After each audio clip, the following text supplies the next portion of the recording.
تعجل في يومين فلا إثم عليه ومن تأخر فلا إثم عليه لمن اتقى واتقوا الله واعلموا أنكم إليه تحشرون.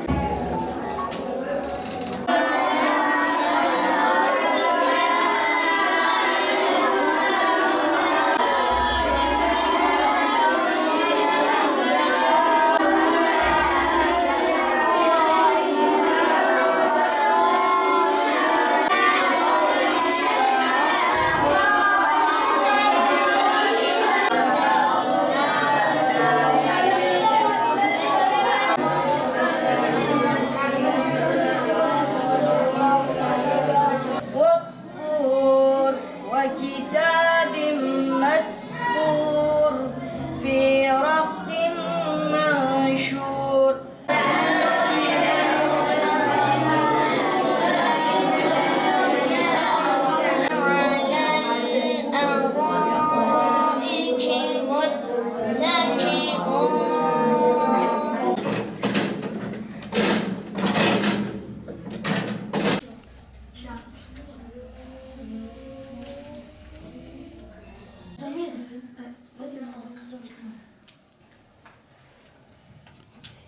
على الأرائك متكئون.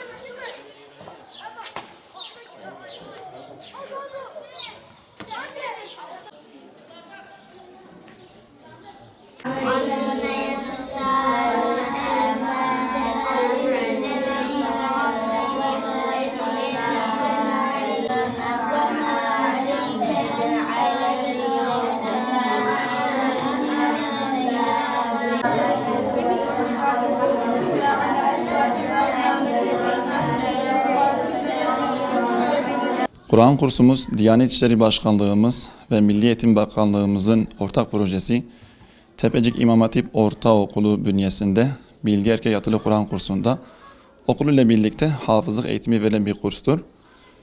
2019 yılından bu yana Kozluk Merkez başta olmak üzere Batman Merkez, çevre il ve ilçelerde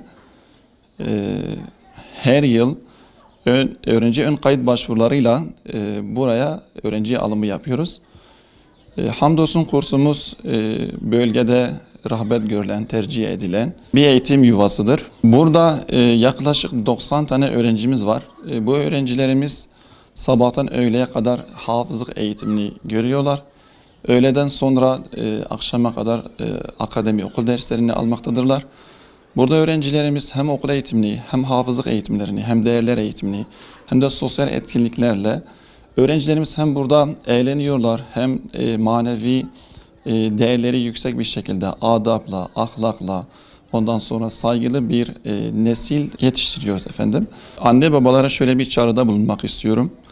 Çocuklarınız ilkokul 4. sınıftan sonra zaten zorunlu olarak 5, 6, 7, 8 ortaokul sınıfları okuyacaktır.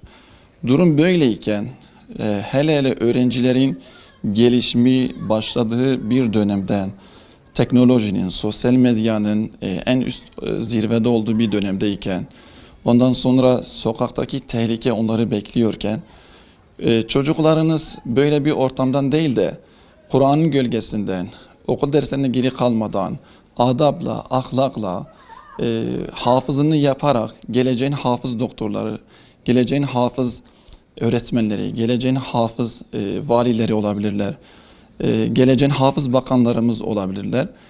Bu yüzden gerçekten bu projeler büyük bir nimettir. Biz anne babalar olarak bu projelere sahip çıkmamız gerekiyor. Nerede olursanız olun, bulunduğunuz il ve ilçe müftülüklerimize başvuru yapın. Kesinlikle çocuklarınızı bu tür projelere göndermenizi tavsiye ediyorum. Tepecik İmam Hatip Ortaokulu daha önce yatılı bölge okulu olurken 2021 yılında Diyanet İşleri Başkanlığı ve Milli Eğitim Bakanlığı'nın ortak protokolüyle hem örgün eğitim hem de hafızlık programı birlikte yürüten bir okul durumundayız. Ve şu anda hem fenli ilimler hem de dini ilimlerin bir arada yürütüldüğü ve gerçekten başarılı sağlanmış olan bir okul durumundayız. İstenildiği takdirde böyle bir okulun gerçekten istenilen amaca hizmet edeceğini herkese kanıtlamış durumdadır. Hafızlık hocasıyım. Özellikle çocuk eğitimi ailede başlar. Sonra formal bir eğitime, yani planlı ve programlı bir eğitime geçer. Bizim buradaki eğitim de formal bir eğitimdir. Okulla birlikte hafızlık projesidir. Çocukları biz burada büyütmekten çok yetiştiriyoruz. Çünkü herkes çocuk büyütebilir ama herkes çocuk yetiştiremez. Bu çok önemli bir konu. Şu an günümüz problemlerinden, yani en büyük sorunlarından diyebileceğimiz bir meseledir. Ekseriyetimiz çocuk büyütüyor ama çocuk yetiştirmiyor. Çünkü çocuk yetiştirmekte en önemli olay rol model olmaktır. Bakıyoruz mesela çok iyi bir anne baba var, bilgili, kültürlü, oturmasını bilen, kalkmasını bilen. Ama bakıyorsun çocuğuna hiç örnek almamış anne babasını. Niye? Çünkü bu çocukta bir ihmalkarlık söz konusudur. Çünkü çocuk anne babasına örnek almamış. Eline telefon verilmiş, tablet, televizyon. Sürekli bunlarla uğraşıp anne babasını görmeyip dışarıdaki farklı ve kötü insanları görüp onları örnek almıştır. Özellikle çocuklarımıza rol model olalım. Çocukları bir kalıba sokmak değil de çocukların içindeki potansiyelini ortaya çıkarmaktır. Amacımız bu olmalı.